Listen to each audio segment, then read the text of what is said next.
Number 2, saturated fat. Saturated fat, I was sure was the enemy. I mean, I taught something like this forever. What this shows is, so here's LDL cholesterol, the dreaded bad cholesterol. This is saturated fat, makes it go up. Here's poly and monounsaturated, makes it go down. Here's trans fat, makes it go up. I taught that for decades. And then about 15 years ago, someone said to me, do you know that saturated fat makes good cholesterol go up faster than polyunsaturated? And I said, no, that's impossible. If there's one thing I know, saturated fat is evil. And then I saw this data. What this shows is saturated fat actually makes HDL go up higher than polys and monos. Well, bummer. And if you look at the ratio between the two, which we're interested in, what happened to that terrible saturated fat? It disappeared. Polys and monos are still good. What's the evil thing? Trans fat. Where did it come from? The Russians. And I demand a full inquiry of what's going on with that.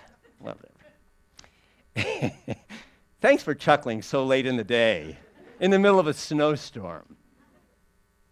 So just a couple of studies here to show you that we did this forever, and this is replacing saturated fat with carbohydrate. It does nothing. You replace saturated or carbohydrate with monos and polyunsaturated fat, it works. You replace carbohydrates with trans fat, and things get even worse for you. So trans fat truly is the enemy. And who made it? Procter & Gamble. Who'd we feed it to? Us. We ate it by the bucket load. And so when someone says, is this good for me? You cannot answer it until you ask this question. And that is, compared to what?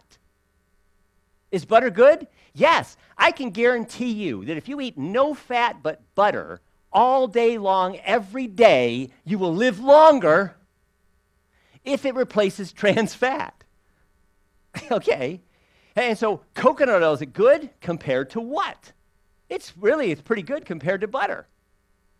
It's not quite as good as olive oil. But compared to what? And so everything is a comparison when these saturated fats, polyunsaturated fats, and mono. I show you this study just for the fun of it because I can't believe it's actually a study. It was done in 1997. And what they did is they compared heart patients to controls without heart disease. And if you looked at these heart patients, they ate 5,024 coconuts in a lifetime. It's a Pacific island. And you looked at the people that didn't have heart disease, they ate 5,241.